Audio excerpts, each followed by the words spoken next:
அனைவருக்கும் கோபிநாத்தின் அன்பு வணக்கங்கள் நண்பர்களே. நம்ம கட்டாயமாக தெரிந்து வைத்து கொள்ள வேண்டிய சில சாஸ்திரங்களை தான் பார்க்க இருக்கின்றோம். முழுமையாக பார்த்துட்டு மறக்காமல் லைக் பண்ணிவிட்டு உங்கள் நண்பர்களோட பகிர்ந்துக்குங்க, அனைவரும் தெரிந்து கொள்ளட்டும். இப்போ சிவபெருமானை அபிஷேக பிரியர் அப்படின்ட்டு சொல்லுவாங்க. அவருக்கு அபிஷேகம் பண்ணுறோம் அப்படிங்கும்போது நம்முடைய கோபதாபங்கள் எல்லாம் அகலும் அப்படின்னு சொல்லுவாங்க. நோய் தீரும் அப்படின்னு குறிப்பிடப்படும். மனசில் அமைதி உண்டாகும், அதுதான் ரொம்ப முக்கியம். எல்லா விதமான நன்மைகளும் உண்டாகும் அப்படிம்பாங்க. அபிஷேகம் அப்படின்னு எதுவும் குறிப்பிட்டு இருக்கா அப்படின்னா, நம்மால் என்ன அபிஷேக பொருள் வாங்கி கொடுக்க முடியுதோ அந்த பொருளை வாங்கி கொடுக்கலாம். அப்படி வாங்கி கொடுக்கும் போது மாற்றத்தை நீங்களே உணர்வீர்கள். ஞாயிற்றுக்கிழமை இன்னைக்கு சரபேஸ்வரர் வழிபாடு செய்வது அப்படிங்கிறது ரொம்ப சிறப்பு. நிறைய பேர் இந்த கோர்ட்டு கேஸ் அப்படின்னு ரொம்ப நாளாக இழுத்துக்கிட்டு இருக்கு அப்படின்னு நினைப்பாங்க இல்லையா, அவங்கெல்லாம் அந்த சரபேஸ்வரர் வழிபாடு ஞாயிற்றுக்கிழமையில் செய்யும் போது அந்த வழக்குகளிலிருந்து அவர்கள் விடுதலை ஆவார்கள் அப்படின்னு சொல்லப்படும். பெரும்பாலும் செவ்வாய்க்கிழமைகளில் எக்காரணம் கொண்டும் கடன் வாங்கக்கூடாது அப்படிம்பாங்க. கடன் பத்திரத்தில் கையெழுத்திடக்கூடாது அப்படிம்பாங்க. அந்த கடன் தீர்க்க முடியாத அளவுக்கு நீண்டு கொண்டே இருக்கும் அப்படிங்கிறது ஐதீகமாக இருக்குது. ஆனால் நீங்கள் கடனை திருப்பி செலுத்தணும் அப்படின்னா தவணை முறையில் செவ்வாய்க்கிழமையில் கடனை திருப்பி செலுத்தலாம் அப்படின்னு சொல்லப்படும். எக்காரணம் கொண்டும் கோயிலுக்குள்ளே போய் வழிபட்டுக்கிட்டு இருக்கீங்க அப்படிங்கும் போது யார் வந்தாலும் சரி, அவர்களை கையெடுத்து கும்பிடுவதோ அவர்கள் காலில் விழுவதோ செய்யக்கூடாத தவறு. ஆலயத்தில் இறைவன் மட்டுமே பெரியவர். அங்கே நம்ம யாரையும் கையெடுத்து வணங்குவதும் சரி, அதே போல் காலில் விழுந்து வணங்குவதும் சரி, அது தவறான செய்கையாகவே கருதப்படும் அப்படிங்கிறத மனசில் வச்சுக்கோங்க. இப்போ நம்மளுக்கு ராகு கேது தோஷம் யாருக்காச்சும் இருந்ததுன்னா வீட்டில் சிறியா நங்கை அப்படின்னு சொல்லக்கூடிய அந்த செடியை வளர்ப்பது உத்தமம் அப்படிம்பாங்க. கொஞ்சம் நன்மை கிடைக்கும் அப்படின்னு சொல்ல முடியும். இப்போ விரதம் இருந்தபோது சில பேர் என்ன பண்ணுறாங்க அப்படின்னா, பச்சை தண்ணி கூட எடுத்துக்காம, தீர்த்தமெல்லாம் எடுத்துக்காம விரதம் இருக்கிறாங்க இல்லையா. அவ்வளவு கடும் பட்டினியாக இருக்கணுங்கிற அவசியம் இல்லை அப்படிங்கிறதையும் தெரிஞ்சுக்குங்க. அவங்க உடல்நிலைக்கு தகுந்தாற் போல விரதத்தை மேற்கொள்ளலாம். தண்ணீர் எடுத்துக்கலாம்.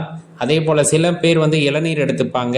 இந்த மாதிரி உடலுக்கு நீர் சத்து எடுத்துக்கிட்டே இருக்கணும். இல்லைன்னா முழுமையாக அந்த விரதத்தை நிறைவு செய்ய முடியாது.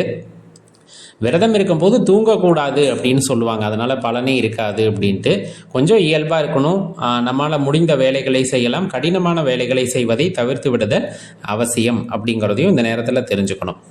இப்போ வெற்றிலை மாலை கட்டும் போது எண்ணிக்கை ரொம்ப முக்கியம் அப்படின்னு சொல்லுவாங்க. 11, 27, 54, 108 அப்படிங்கிற எண்ணிக்கையில் வெற்றிலை மாலை இறைவனுக்கு சாட்டலாம். நம்ம வெற்றிலை மாலை ஆஞ்சநேயருக்கு அணிவித்தாலும் சரி, விநாயகப் பெருமானுக்கும் சில பேர் செய்வாங்க. செவ்வாய்க்கிழமையில் விநாயகப் பெருமானுக்கு அதை அணிவிக்கிறாங்க அப்படின்னா அவங்க கடன் தொல்லை நீங்கும் அப்படின்னு சொல்லப்படும். அதனால் அது செய்வது ரொம்ப சிறப்பு.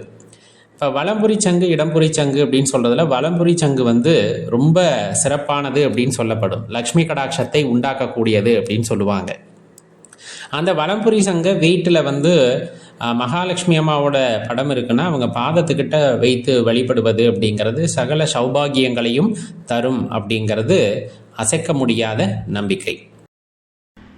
அனைவருக்கும் கோபிநாத்தின் அன்பு வணக்கங்கள் நண்பர்களே. இந்த பதிவை மறக்காமல் லைக் பண்ணிவிட்டு உங்கள் நண்பர்களோடையும் பகிர்ந்துக்குங்க.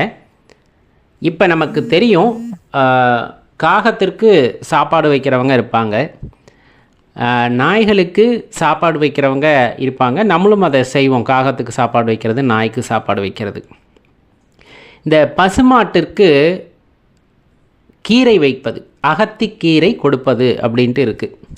அது எந்த நாளில் எதுக்காக செய்கிறாங்க அப்படின்னு பார்த்தா, ரொம்ப குறிப்பாகவே முன்னோர்களுக்கு கைங்கரியங்கள் செய்ய வேண்டும் அப்படின்னு நினைக்கிறவங்க பசுமாட்டிற்கு அந்த அகத்திக்கீரையை வாங்கி தருவாங்க.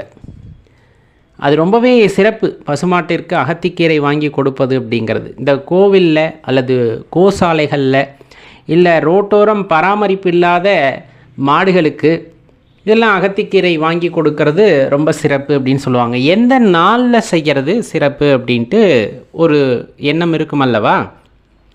பொதுவாகவே ஜீவகாருண்யத்தின் அடிப்படையில் எல்லா ஜீவன்களுக்கும் நட்சத்திரம் நாளெல்லாம் பார்க்காமல் உதவி செய்ய வேண்டும். அதுதான் பலனை முழுமையாக கொடுக்கக்கூடியது. இருந்தாலும் அத்தனை நாளும் என்னால் முடியாது, நான் ஏதாச்சும் ஒரு குறிப்பிட்ட நாளில் நாம் பண்ணினா நல்லாயிருக்கும் அப்படின்னா எந்த நாளில் பண்ணலாம் அப்படின்னா, பொதுவாக பார்த்திங்கன்னா அமாவாசை தினம். அமாவாசை தினத்தில் பசுமாடுகளுக்கு நம்ம அகத்திக்கீரை வாங்கி தரது, வாழைப்பழம், பச்சரிசி இதெல்லாம் கொடுக்கறது கண்டிப்பாக முன்னோர்களுடைய ஆசீர்வாதத்தை உங்களுக்கு பெற்றுத்தரும் அப்படின்னு சொல்லுவாங்க.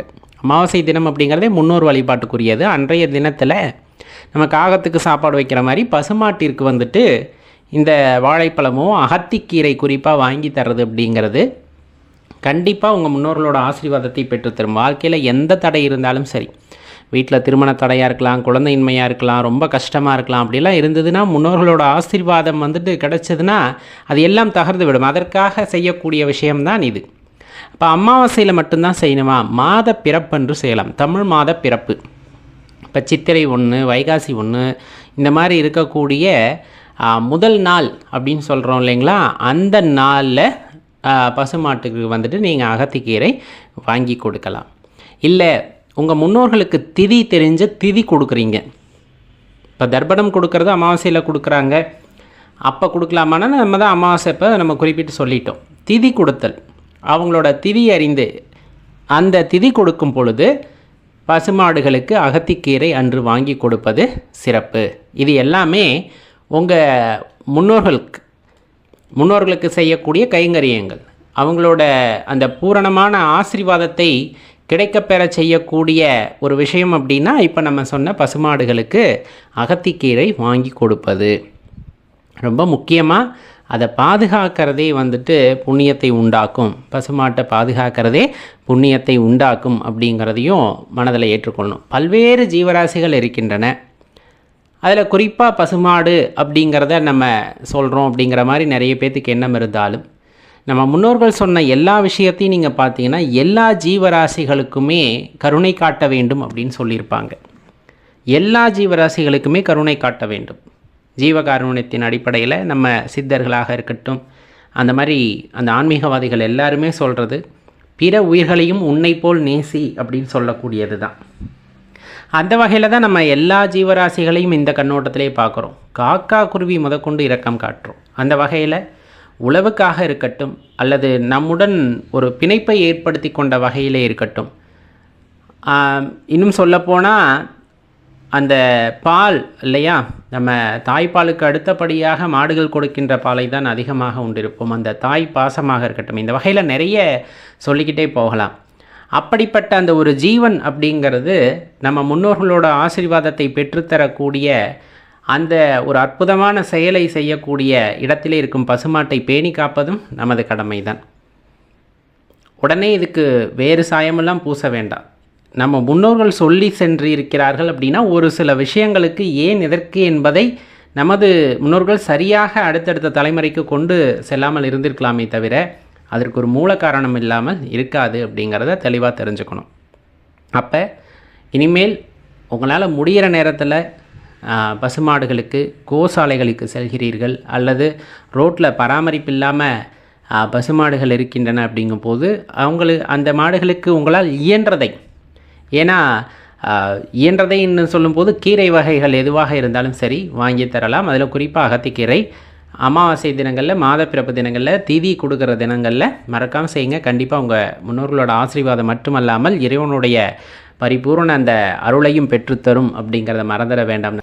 இப்போ வீடு கட்டுறோம், அது கிட்டத்தட்ட கோவில் தான் நமக்கு இல்லைங்களா. வீடு அப்படிங்கிறது நம்ம வாழக்கூடிய கோவில் அப்படின்னு சொல்லலாம். இப்போ இந்த வீட்டில் சில பொருட்களை வைப்பது நம்ம வீட்டுக்கு நேர்மறை ஆற்றலை உண்டாக்கும் அப்படிம்பாங்க. அந்த நேர்மறை ஆற்றலை உண்டாக்கக்கூடிய பொருட்கள் என்னென்னு பார்த்தோன்னா மங்கள பொருட்கள்னு சொல்லுவாங்க. அதாவது லக்ஷ்மி கடாட்சம் நிறைந்த பொருட்கள் அப்படின்னு சொல்லக்கூடியது. அதைத்தான் நம்ம வீட்டில் வைக்கும்போது அதோட அதிர்வுகள், இப்போ எல்லா பொருட்களுக்குமே ஒரு அதிர்வு உண்டு. அதை நம்மளால் பார்க்க முடியாதை தவிர உணரலாம். இப்போ சங்க காதில் வச்சா ஒலி எழுப்புறது உங்களுக்கு தெரியும் இல்லையா, அந்த மாதிரி ஒவ்வொரு பொருட்களுக்கும் ஒவ்வொரு அதிர்வுகள் உண்டு.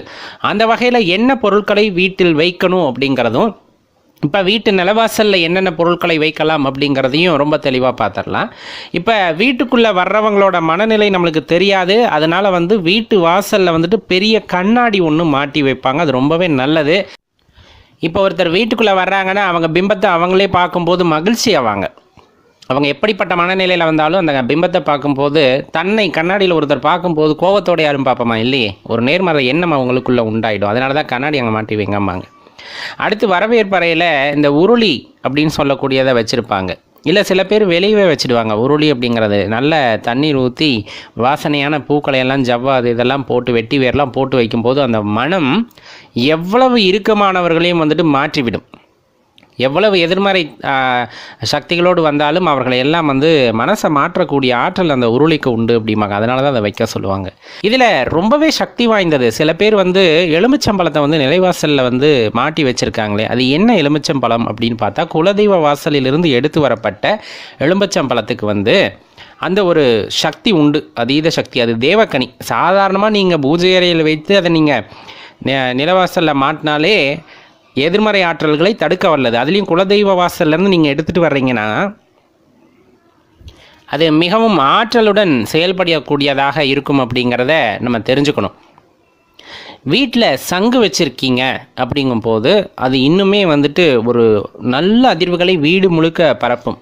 நம்ம சங்கு ஊதணும்னு கூட அவசியம் இல்லை. வீட்டில் இடம்புரி சங்கோ வலம்புரி சங்கோ வச்சுருக்கோம் அப்படின்னா அதிலிருந்து வரக்கூடிய அதிர்வுகள் நமக்கே தெரியாமல் நுண்ணதிர்வுகள் வீடு முழுவதும் வந்து பரவும். அதையும் நீங்கள் சங்கு ஊதுறீங்க அப்படிங்கும் போது இன்னும் சிறப்பாக வந்துட்டு அது அமையும் அப்படிங்கிறத தெரிஞ்சுக்கணும். எல்லாத்துக்கும் மேலே ஒரு விஷயத்தை நல்லா தெரிஞ்சுக்கங்க. இப்போ வீட்டுக்குள்ளே வர்றாங்க நண்பர்கள் அல்லது தெரிஞ்சவங்க யார் வந்தாலும் சரி, இப்போ நம்ம சொன்ன விஷயங்களை எல்லாம் தாண்டி வர்றாங்க அப்படிங்கும்போது வந்ததுமே முதல்ல நிற சொம்பு தண்ணியை கொடுங்க. அதுதான் இருக்கிறதுலே பெரிய மங்களம்.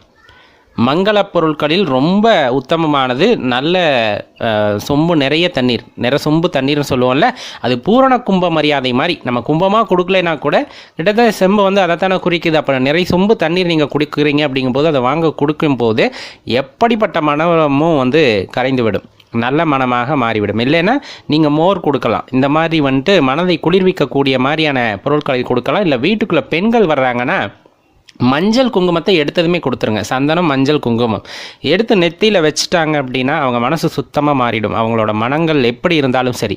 ஏன்னா இந்த மங்கள பொருட்களை மீறி அவங்களோட எண்ணம் வந்து எதிர்மாறாக போகாது அப்படிங்கிறதையும் தெரிஞ்சுக்கணும். எப்பவும் நிலவாசலில் வந்து நல்ல வாசனையான பூக்களை மாலையாக தொடுத்து அணிவித்திருக்கிறோம் அப்படின்னா அதுவுமே இன்னும் சக்தியானதாக இருக்கும் அப்படிங்கிறத தெரிஞ்சுக்கணும்.